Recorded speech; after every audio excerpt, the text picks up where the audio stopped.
Welcome to Cross-Border Tax Talks, where we discuss the latest trends in international taxation, from U.S. tax reform to the OECD's latest developments. I'm Doug McHoney, PwC's U.S. International Tax Services leader. You can find me on Twitter at xbordertax. On this week's episode of Cross-Border Tax Talks, I'm excited to be joined by Mazhar Wani. Mazhar is a tax partner in PwC's San Francisco office and serves as PwC's U.S. FinTech leader. Mazhar was one of the key contributors and editors to PwC's first annual global crypto tax report in 2020. We'll include a link to the report in the show notes. Mazhar, welcome to the podcast. Thanks, Doug. Great to be with you. Very excited about the conversation. All right. Well, before we begin, Mazhar, I'd like to ask my guest kind of a non-technical related question. So it's here October 2020. It's been 7 months that we have been in quarantine since I've stepped either on a plane or inside a office. Where have you been spending the quarantine? And what is the first place that you want to visit when this whole COVID-19 thing is behind us? Well, it's a great question. I've been stuck in San Francisco in my home. I've been following the rules and can't wait to get out. I think the first place is going to be somewhere on the beach. I can't wait to be out and, feel like normal again. And I really miss being in the office, to be honest with you. It sounds like cliche, but being in the office is energizing and it gives you a lot of interaction with people. So I'm looking forward to that. To totally agree. I absolutely miss the interaction with my colleagues and clients as well, and some of the personal interaction, and certainly have some of the virtual fatigue at this point. I will tell you the thing that the place that I'm the most excited to visit post quarantine is Busch Stadium to see my St. Louis Cardinals. I mean, at least we ended up with some baseball this year, but I'm a season ticket holder. I travel a lot. I don't get to go to anywhere near the number of games that I'd prefer, but I'm very much looking forward, hopefully in the spring or the summer, to be able to watch my St. Louis Cardinals again. So spring seems like a long time away at this point. So, well, let's dive into the material. About a year ago, I had Rebecca Lee on the podcast. She's one of our international tax partners in our Washington National Tax Services office. And we discussed the framework with respect to how the U.S. taxes digital assets. And frankly, Mazhar, it was really enlightening for me as somebody who just hasn't really spent much time during my career in that space, and particularly focused on the concept of crypto as being taxed like a piece of property, as opposed to, a financial currency like the dollar that I'm used to dealing with, and or even, other foreign currencies. So in October of 2020, PwC issued, as I mentioned, its first annual global crypto tax report. Before we dive into that, and you were one of the editors and principal authors, let's just start by framing what are digital assets? Why is this important to global business in general? Yeah, no, Doug. I mean, this is really emerging area, and it started. Everybody talks about Bitcoin and cryptocurrency as sort of the starting point for digital asset, but over the last few years, you're starting to see a lot more expansion in the digital asset space. So now, beside the cryptocurrency, which has obviously been, emerging asset class, 350 plus billion of market cap, et cetera, there are new assets being sort of used in the crypto space, leveraging the blockchain technology, utility token, security token, that they're being used in a broader range in financial services and any industry too. So it's almost a new way of transacting internally and externally with customers and with an organization. So it's a broad spectrum of asset, and it is really emerging a new asset class that we're paying attention to. And not only us as advisors, regulators, the taxing authorities, and our clients from all spectrum, from all industries, whether it's technology companies, traditional financial services companies, and obviously the emerging startup companies. Yeah, and I think one of the examples of that was the OECD, so the Organization for Economic Cooperation and Development. We've spent a lot of time on cross-border tax talks talking about BEPS 1.0 as well as BEPS 2.0 and Pillar 1 and Pillar 2. But on October 5th of 2020, the OECD issued a report taxing virtual currencies. So tell us a little bit about that report, and then there is the PwC report as well. And so can you share a little bit just from a big picture perspective, the PwC report and the OECD, and maybe compare those a bit? Sure, sure. And it's a great report, and it's testament to the attention that crypto and digital asset, the attention it's getting right now. They outline, and they're focused primarily on cryptocurrencies. As I said, it's starting with the Bitcoin in 2009 and expanding into other areas. I think their report is focused primarily on cryptocurrencies.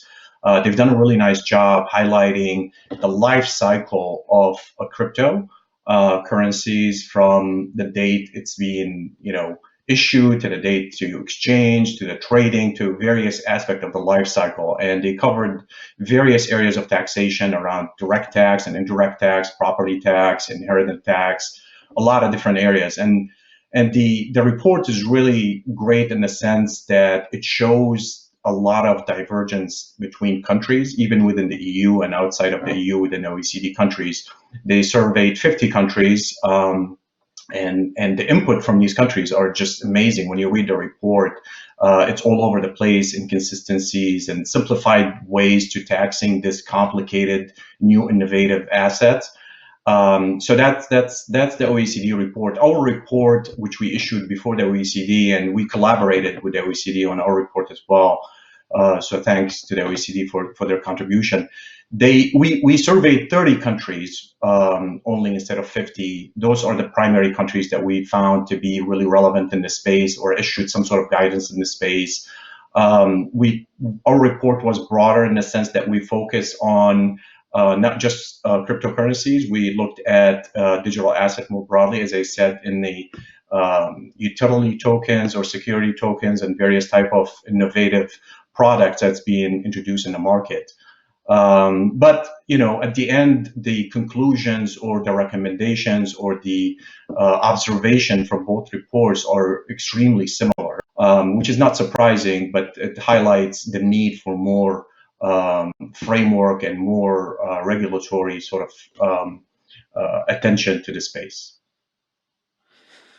So help me out with that as somebody who is not fluent in the language. You had mentioned that the OECD was very focused on crypto, and first of all, and as an aside, I think it's very interesting that the OECD is trying to appear to get ahead of this, right? Like we know there's been a big challenge that the OECD has had just keeping up with the taxation of digital companies, right? And I feel like the OECD, or at least many, would acknowledge that the policymakers fell a little behind the pace of business, which is just natural, right? And there does appear to be a concerted effort from the OECD to try to get at least somewhat ahead of this. Help me understand the difference between, you had mentioned kind of crypto, and understand Bitcoin and that, which is just one example of the cryptocurrencies, versus the other digital assets. Like, help me unpack that a little bit, please. Yeah. And look, I mean, when you're talking about digital economy, digital asset falls within that category. And that's why the OECD is focused on it. And they tie it to the whole project around BEPS and the Pillar 1 and Pillar 2. And their report was issued in conjunction with that. If you take a step back, if you think about money and the evolution of money, how it started and where it is, there is the next generation of money. And this is what we're talking about, the new way of payments, the new way of transacting. And digital assets solve all of that. Digital asset can, if it's properly structured, it's properly regulated, and if it's properly monitored, could be the new evolution of money. Now, I know from a taxation perspective, most countries, and we can talk about that, our finding in the report, that they view it as property, but you have to think of it as the new natural extension of payment. So every time you talk about the payment industry and what's going on in the payment industry, you have to talk about blockchain. You have to talk about digital asset because they are so connected. And digital asset is taking that industry into the new generation. And then as we look at the think about the OECD report, did they make any specific recommendations, for example, and we'll get to the property issue, but or was it seemed to be, again, as a non-expert, more kind of highlighting what some of those issues were, again, more specifically focused to the cryptocurrencies than some of the other things that were mentioned in the PwC report? Yeah, I think they took a very, I would say, conservative line in terms of not giving recommendation, more observation, and suggestions to taxing authorities. I think they made it very clear in their, at the end of the report, that there is a lot of lack of guidance. There is a lot of inconsistencies. And the other area that they highlighted, which we completely agree with, this industry is evolving in a very rapid pace. And by the time a government issues a guidance, it becomes obsolete because the technology have moved into the new generation and the new framework and environment, and it's changing rapidly. So keeping up with the technology itself from a guidance perspective is very challenging. So I think instead of them saying a recommendation, I think the suggestion was to make the policy to be a little bit broad, to keep so it's not interpreted very narrowly because the technology is changing rapidly, and that allows basically the new emerging use cases in the space to be captured, and the policy, when the guidance is issued, has to be some sort of consistency and linked to a broader policy that the government is issuing, because that seems to be there's a disconnect when you look at the guidance issued from various countries. It's not really well aligned with the broader tax policy for that government.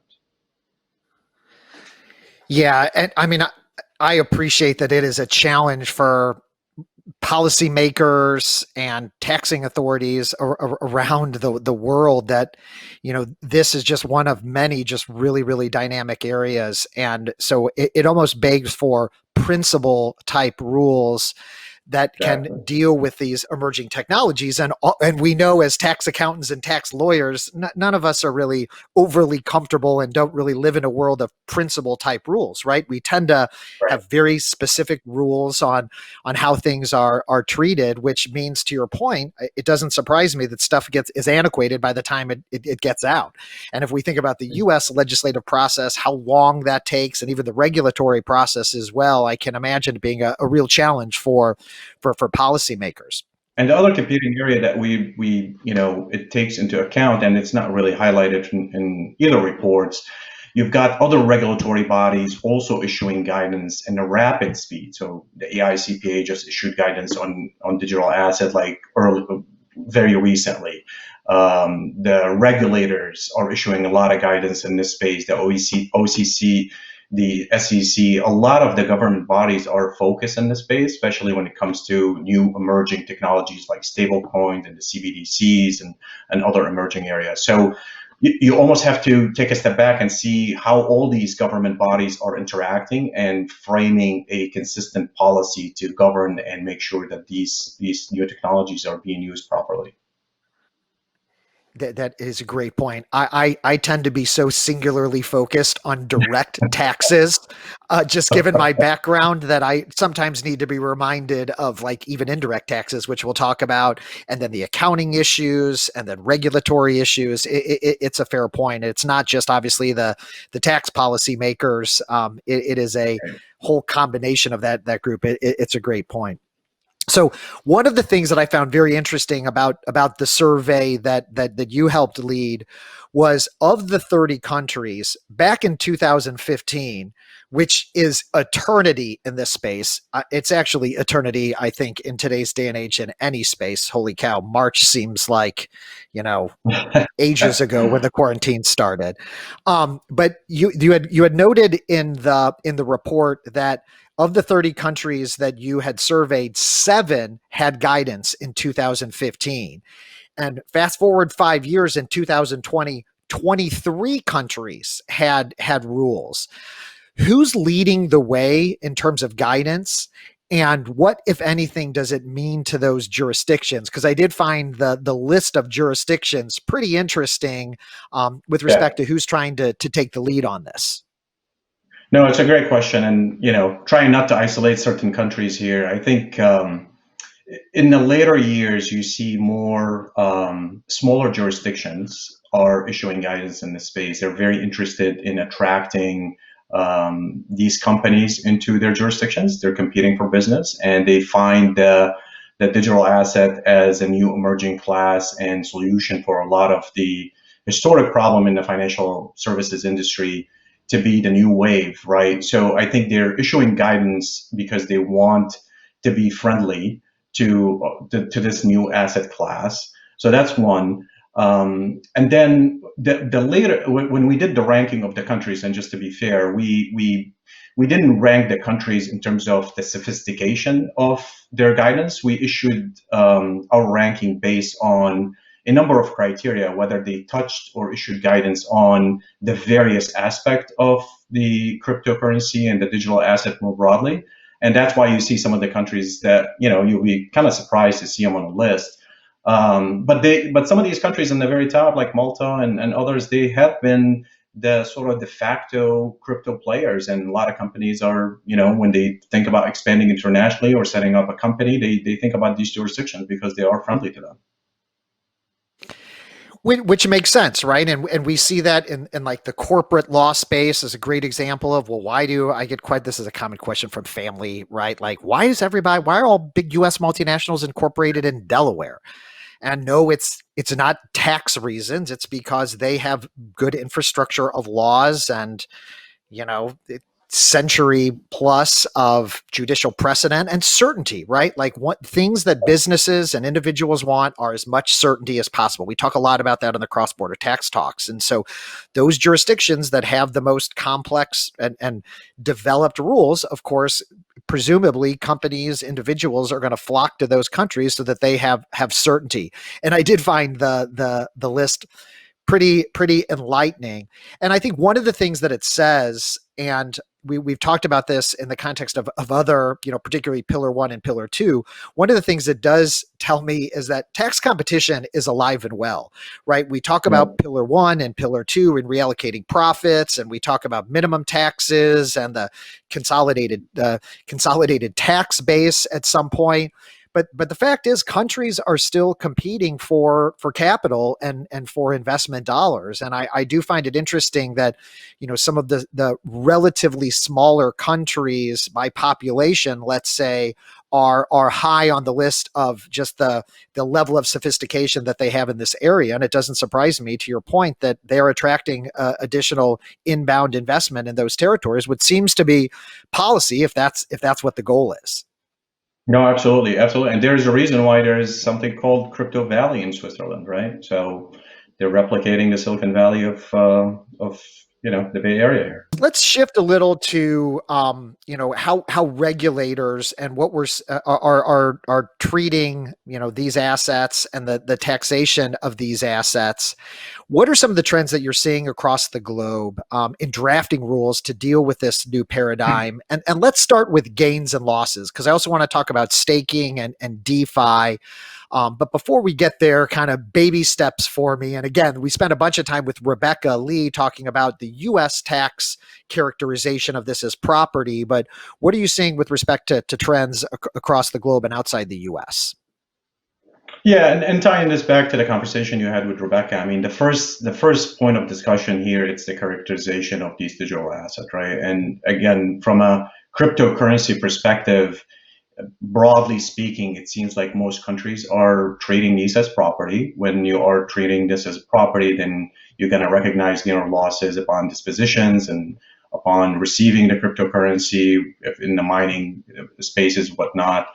But there are divergences, like there are different countries viewing these elements of taxation differently. And disposal for fiat or real currency is treated differently than disposal for another cryptocurrency or disposal to buy in goods and services.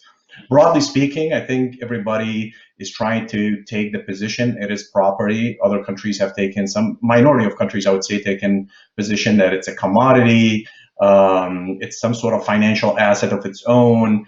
Italy has taken a completely different approach. They view it as real currency, as a true currency or akin to currency. So they escape basically that whole capital gain taxation as a result of that characterization. So it is all over the place. I think countries are trying to, and I think this is what the OECD report is trying to highlight. It's like some sort of consistency on taxation will be helpful in this space, because this type of asset is global and it's international. It's easily movable between countries and people. So having this different taxing policies between countries create a really problem from an adoption perspective. So in order for this asset to be mainstream, you want to make it as user friendly as possible to normal people.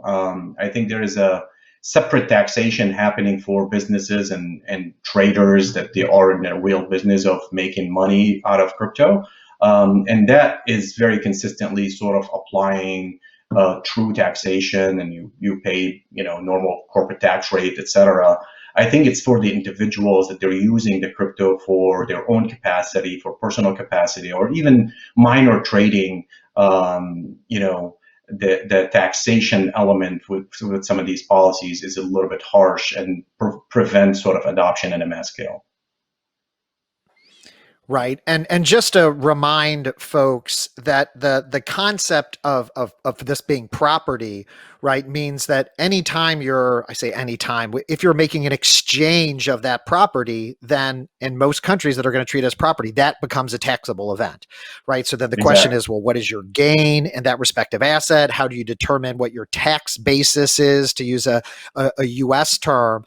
And so one can imagine a company that would typically use this as a currency, right? Having to treat it as property and understanding what the basis is, and knowing that every time you transact, you will have a realization event, again, to use another US tax term, an event that creates taxation, obviously creates complexities. And then also, I appreciate from a compliance perspective, really understanding what the history and the basis related to that can be challenging for taxpayers, particularly multinational taxpayers. I think your point is well taken. Like, we're not really focused on, I don't know if I can call them the day traders, right? That's kind of a stock concept. I'm not sure if we refer to the crypto folks in that same context, but obviously you can understand the need to be able to tax those individuals, but it's the businesses that want to use that, to your point, for services or to buy other property, where I can imagine it being much more challenging.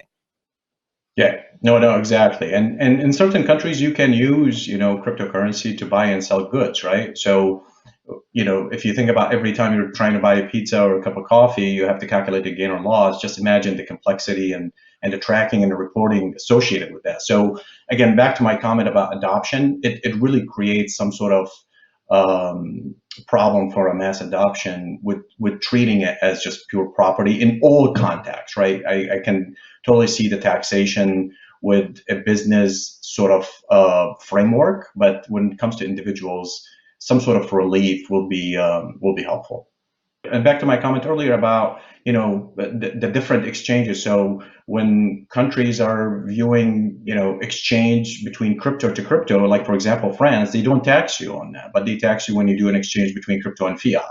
So different countries have taken different approach, even within the exchange itself of something else.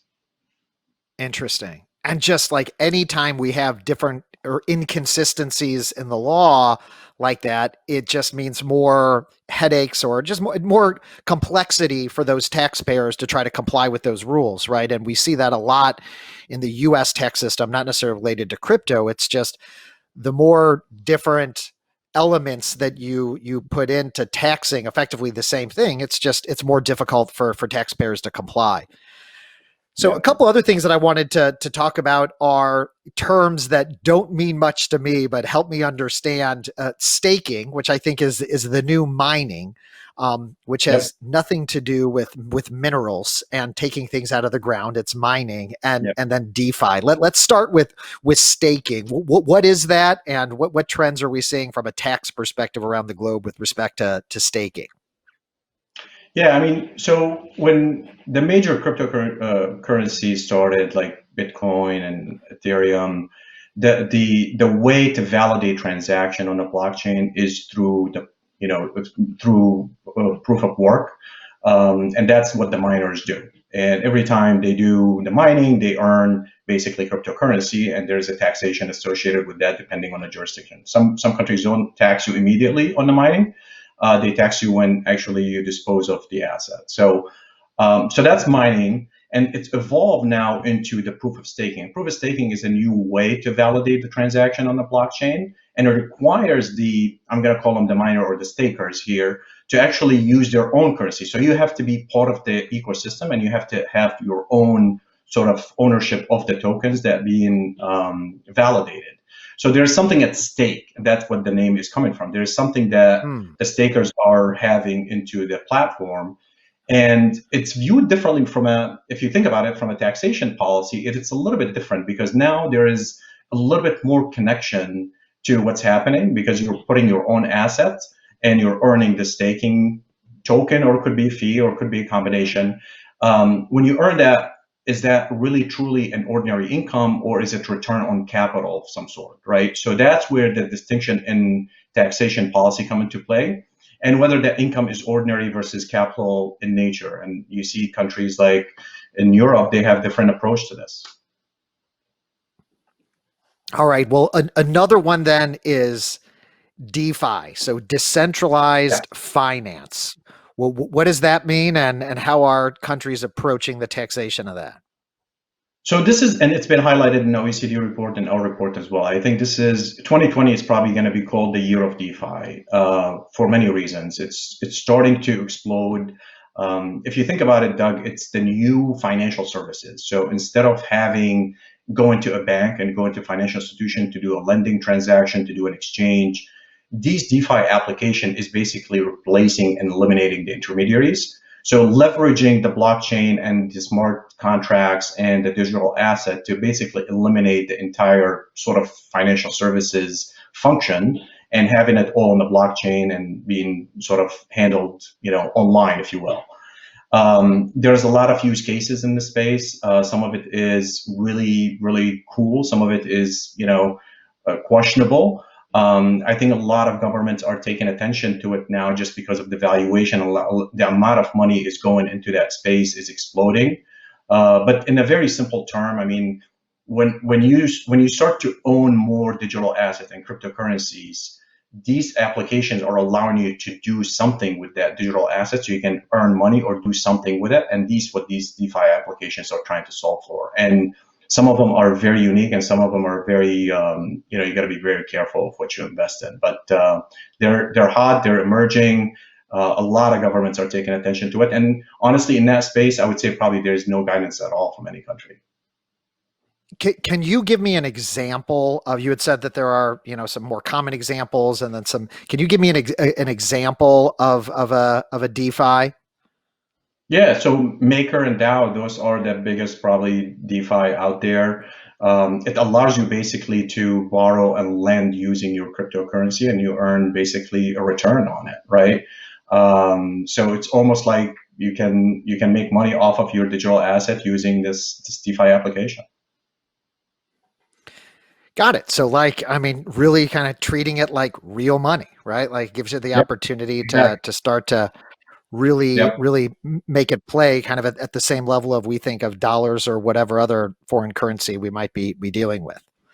And what's All driving right. this, Doug, too, probably is it's this whole COVID environment and the whole, insecurities about what's going to happen to typical currency. So a lot of people ended up going and investing more into digital asset and cryptocurrency. You see a lot of institutional investors go into that space in a big way. You saw some major announcement recently.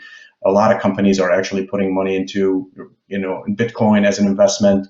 And these applications are really the next generation to what to do with this digital asset and cryptocurrency that you own. Got it. So, again, I've been very focused on direct taxes. I understand that even from a state and local perspective. I think Rebecca had mentioned in the previous podcast, Wyoming is on the cutting edge of states in this area. But then we also need to think about other indirect taxes like value-added taxes, for example, amongst others, and then stamp duties. What are any trends that we're seeing? Is it still kind of just a patchwork of, I'm guessing, of different countries, but any trends that you're seeing in the indirect tax space? Yeah, no, it's a great question, Doug. I mean, I think this is probably the area where there could be a lot more work. The VAT specifically guidance issued to date in the EU is driven by one case around Bitcoin, and it basically makes the exchange of crypto or Bitcoin, in this case, non-taxable or exempt from VAT.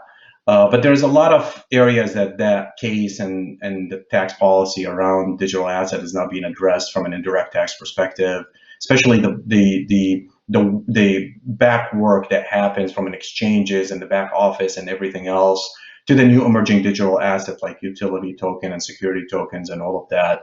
And all of these type of new digital assets have different element of taxation, whether it's property tax, whether it's stamp duty, whether it's, depending on the characterization of the asset itself, depending on what's the asset is being used, I think you can apply all of these type of taxations, and the guidance in these spaces, in this space specifically, has been very limited.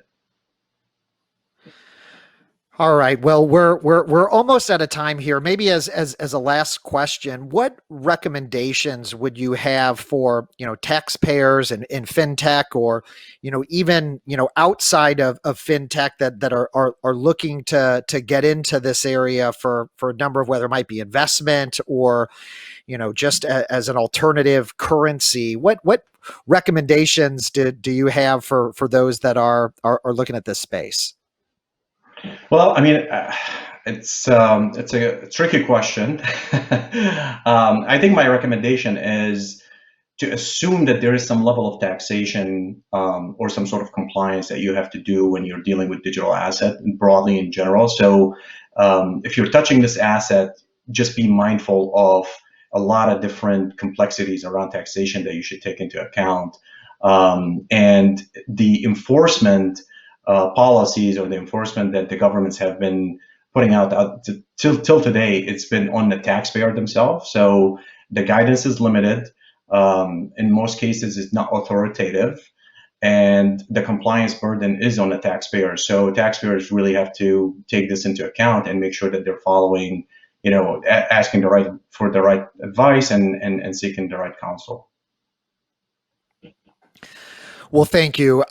Mazhar, I really appreciate your time. I would highly recommend to our listeners to check out the PwC report. Again, we'll include a link to that, as well as the OECD report. Again, I don't spend a lot of time in this space practicing, but it's absolutely fascinating for me particularly just to see the development of international tax laws in such a new and emerging space. And plus, as a techie, I'm fascinated by blockchain and the underlying technology that really drives this entire industry. So it's very fascinating. So thank you for tuning in to this week's episode of Cross Border Tax Talks. A special thanks to my guest, Mazhar Wani, a tax partner in PwC's San Francisco office and our U.S. FinTech leader.